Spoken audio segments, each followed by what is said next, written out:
Ndagusuhuje kandi nkwaye ikaze nanone wowe udukurikiye. Uyu mwanya ngarutse kugira ngo turebe kuri buno butumwa ubushize hano bari baduhaye aya makuru ya Pi2Day.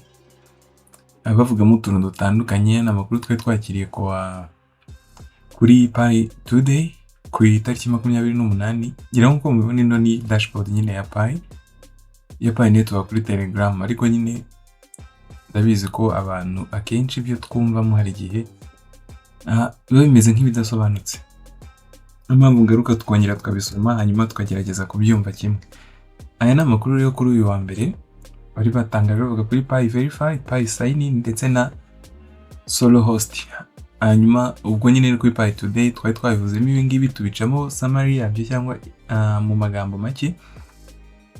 Ariko nanone kuri uyu wa kabiri bongeye bazana amakuru avuga kuri buri kantu kamwe kamwe ariyo nanjye ngira ngo tugarukeho twongere tubivugeho neza. Iyi ni SoloHost nka node utility nyine ngo tubibona twabivuzeho gatoya, ngira ngo niba mubyibuka neza muri iyi video iherutse wenda utarayirebye ni byiza ko abanza no kuyireba. Twari twavuzeho kuri SoloHost tuyigereranya nka computer ifite imbaraga yawe yakoraga akazi kamwe, ubu ngubu ikaba yaba powerful, ikaba nka small server, nka server ntoya yagufasha kurunning ama AI apps cyangwa se n'andi ma application y'ingirakamaro nyine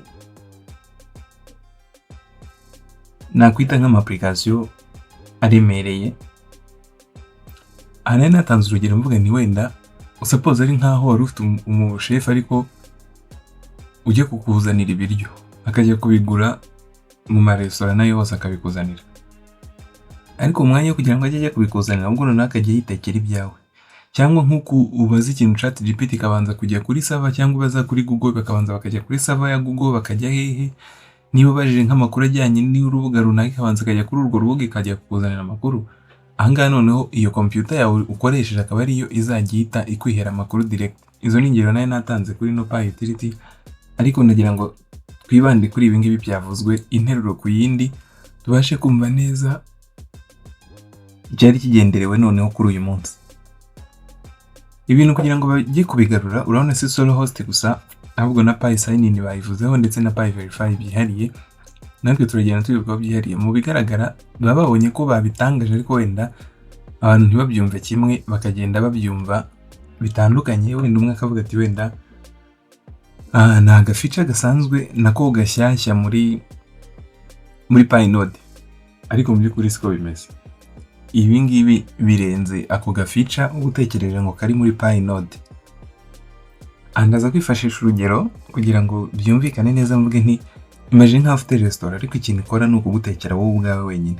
Iyo niyo Pi y'aka kanya dufite, kuko Pi y'ubu ngubu ikikora no kuvalidating ama transactions, ama blockchain transaction y'ubu ngubu.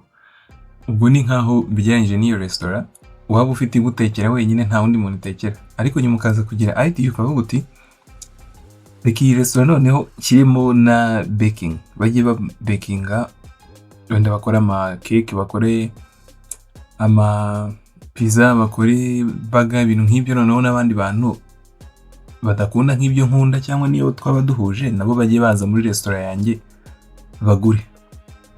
Ubwo abantu noneho cya gikoni cyangwa restaurant ntabwo ikiri yanjye gusa, ahubwo uhaye ikaze n'abandi bantu nabo bajye baze mu nyine accessing. Iyo niyo SoloHost. Ubu ngubu icyo nicyo SoloHost irimo irakora aka kanya. Ahangaha nk'uko bivugwa ntago SoloHost imbere kwari kuvalidatinga ama blockchain transaction gusa, ariko nyuma nk'uko bivugwa hano ntabwo izaba ikiri kuvalidatinga ama blockchain transaction gusa, ahubwo nimara guha access abo bantu bose bakayaccessinga hazaba kuri kwa kuvalidating ama blockchain transaction haziyongeraho no kurunning ama AI. Ngira ngo mwabibonye kuri title y'ubushize, hazemo kurunning ama local apps, hazemo gukora ibintu bya distributed computing, iyi nayo twayivuzeho ubushize, hazemo ibintu byo kurunning ama developer applications n'ibindi bagenda badutangariza. Ibi kandi nabyo dufitemo hano. Navuze ngo wenda dushobora kugenda interuro ku yindi, ntabwo ari byinshi kugira ngo tubyumve neza. Ibi ngibi nibyo batubwiraga hano. SoloHost expand bavuze ngo SoloHost expands the utility of Pi nodes beyond just blockchain validation. Nabyo twavuga ntago ikiriya blockchain validation gusa. Ibi bigeranye nuko waba ufite ahantu warindishije umusekirite, akaza akora ari ugusaka binjiye gusa, hanyuma ukaza kureba ukavuga uti uyu musekirite reka umuhe n'izindi nshingano nazo akomeza zidufashe.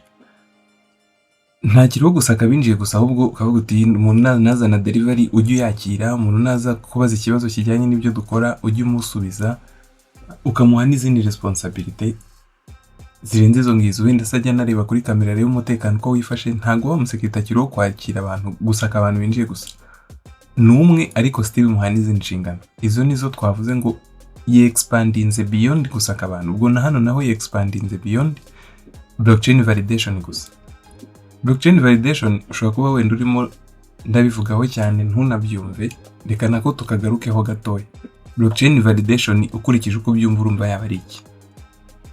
Blockchain validation nize kugukanga cyangwa wumve nyine ari ibintu birenze, ahubwo reka tubyoroshye nabyo. Validation kuvalidatinga nyine ni nko kwemeza ibintu ko ari byo. Tuvuge nk'umuntu agiye kohereza undi amafaranga kuri banki. Muri banki hari umuntu uzabanza kureba, cyangwa banki bazabanza barebe ayo mafaranga ugiye kohereza urayafite. Ese niba warayafite ntago wayakoresheje? Transaction se ni iya nyayo, ntago ari fake transaction wenda ikozwe n'undi muntu cyangwa utari nyiri account. Ibyo byose kureba nyine ko ibyo bintu bihari nibyo twakwita validation.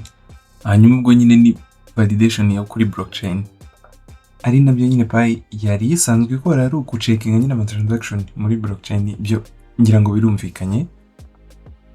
Hanyuma interuro ya kabiri, released in beta on Pi2Day 2026, SoloHost on Pi desktop gives pioneers new way to use their computers to run local apps, AI utilities, distributed computing and other compute-based use cases. Aho icyo batubwira nuko ino SoloHost yabaye released muri beta kuri uno munsi wa Pi2Day, ubwo ni 28 z'ukwezi gushize kwa gatandatu.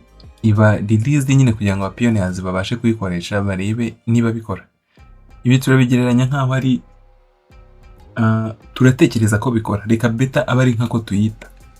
Turakeka ko bikora, ariko nyine dukeneye kubanza kureba niba koko bikora, hanyuma bikabasha kuba officially released. Nitujya kuri rwa rugero twakunze gutanga rwa restaurant, nko kuvuga mbere yo kufungura restaurant ku bantu bose, wimvita abantu bose baze barye bishyura, ubanje gutumira abantu bakiye ba testing ku biryo ufite niba binaryoshye koko, niba abantu bazabikunda. Aha naho nicyo bari kudutumira kugira ngo tugerageze no SoloHost tubashe kureba niba izabasha gukora, niba nyine bimeze neza. Iyi yari no paragraph ya kabiri. Hanyuma ya gatatu, pioneers can remotely engage with the corresponding app through mobile device on Pi browser. Ibingibi rero sasa nibyo birenze, ariko ni nabyo binumvikana, nibyo twakomeje kuvugaho.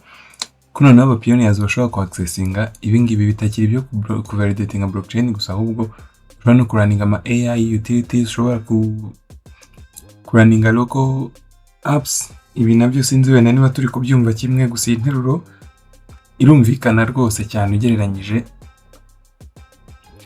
Urumva ko nyine ni nko kuvuga bati twabonye uburyo noneho bwadufasha kugira ngo computer yawe gukora akazi kamwe, ahubwo ibi y'umumaro ikora ibintu byinshi. Ahangaha computer ya nodes gusa, noneho ubu ngo bibaye nka small digital office, nka office nto ishobora gukorerwamo ibintu byinshi, ariko nyine mu buryo buri digital. Kwa hano ntago ari ibintu bifatika birumvikana, ariko hano sinzi niba turimo no kumva neza bino bintu.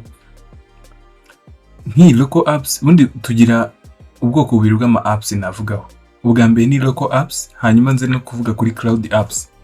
Iyi local apps ni biri locale nyine biri muri system yawe cyangwa muri computer yawe, hanyuma cloud ni biri hanze.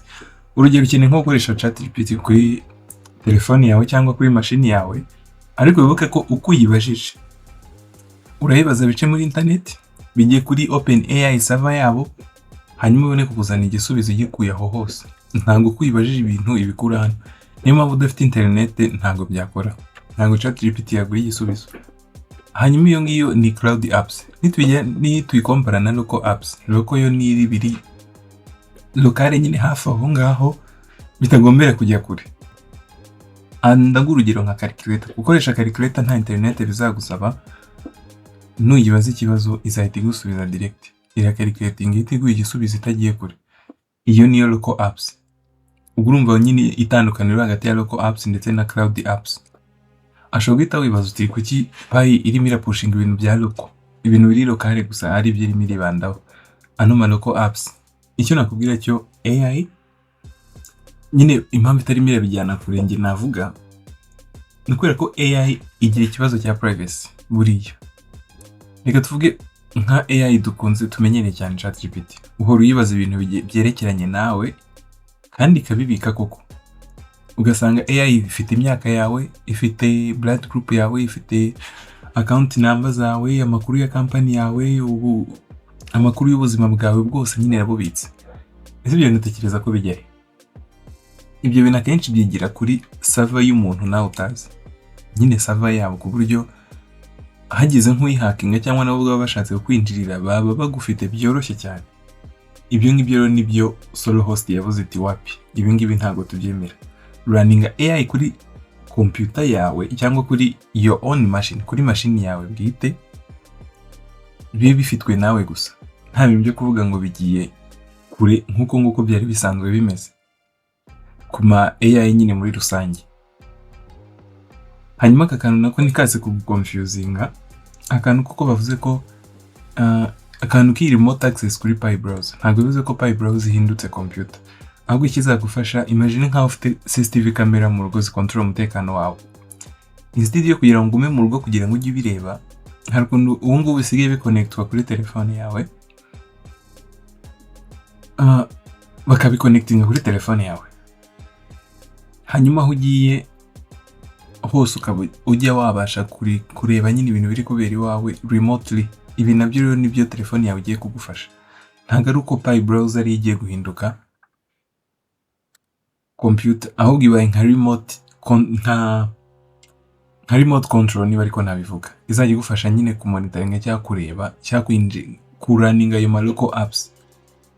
Iyi ntero rero ubwo tuyivuyeho nizera ibyayo byarangiye. Hanyuma tugeze kuri iyi, bavuga ko kuri no SoloHost also yemerera aba developer ku buildinga and list these local apps. Yemerera aba developer twamaze kubumva ubushize tutanga urugero rw'aba developer, tutanga urugero rwa supermarket cyangwa nyine rwa shopping mall.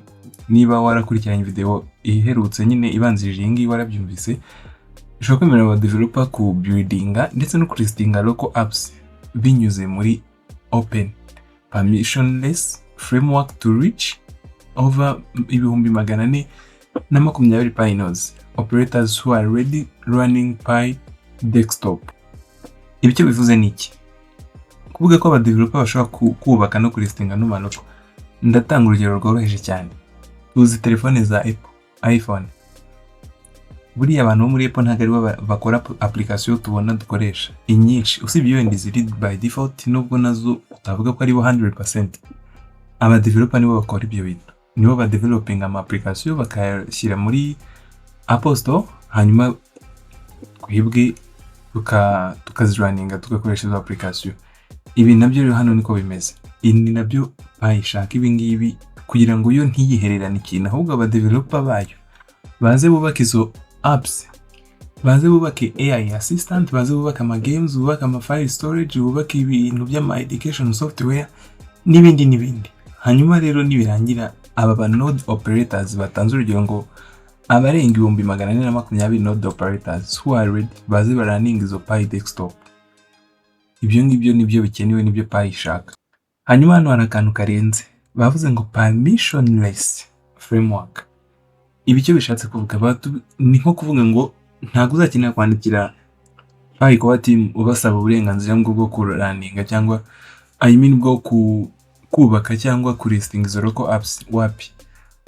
Kora app wipublishing, nyine urayubaka wipublishing, abantu bayikoresha, aba node operators bayikoresha. Ntago uzakenera ibintu byo guca mu nzira nyinshi ngo byo gusaba permission kugira ngo ubashe kubaka cyangwa kulistinga zino local apps. Ubwo twakomeje n'interuro ya nyuma kugira ngo twihute hanyuma turangize iyi post. Hano bavuze ngo local is key, akantu ka local twakomeje kuvugaho n'impamvu yako. With the SoloHost streaming list, access to local applications through Pi desktop, people can benefit from AI. Aka kantu gaceho umurongo. While keeping their data on their own device. Not third-party remote server. Niba wakurikiranye ikiganiro neza ubundi intero wakaba uyumva neza. Ariko reka ningarukire kwa kantu why AI? Kubera iki AI? Ahangaha uraza gusanga abantu benshi batekereza yuko Pi ishaka gukompeta n'ama AI tuzi hanze nka za ChatGPT. Ariko ibyo ntago ariko bimeze. Ntago ariko bimeze waba wibeshya. Ahubwo Pi irashaka kubaka icyo nakwita nka infrastructure yayo aho AI apps zishobora kuraninga locally. Nkuko nabivuze mbere zitaraninga mu buryo buri cloud. Wumvise neza itandukaniro hagati ya local apps na cloud apps. Ahangaha Pi irashaka gukora ibintu byihariye biri local. Apani bijya kure. Hanyuma akavuga ngo this means ibingibi bisobanuye ko hazaba harimo more privacy. Nkuko twabivuze hano nyine biri local. Bitandukanye na bya bindi by'abandi byandi ma AI hanze ama open AI aho amakuru yawe ababitswe n'undi muntu na server y'undi muntu. Ahangaha rero icyo Pi ishaka bo noneho muri SoloHost information zaba zibitse kuri your own computer. Ibintu mushake muzabigerageze munarebe difference. Hanyuma akandi ni more control. Iyi more control ishatse kuvuga iki? Mu busanzwe mu ma open AI cyangwa muri cloud AI ama company niyo adesida ama updates cyangwa se abusanga afiteho limits, ugasanga bafite amategeko n'amabwiriza menshi ama cloud kuri bagashyiraho nyine ibintu by'ama limitation byinshi n'ibintu bagushyirira mutanazi byari bitanemera bakagushyiraho ibiciro ngo ujye wishyura.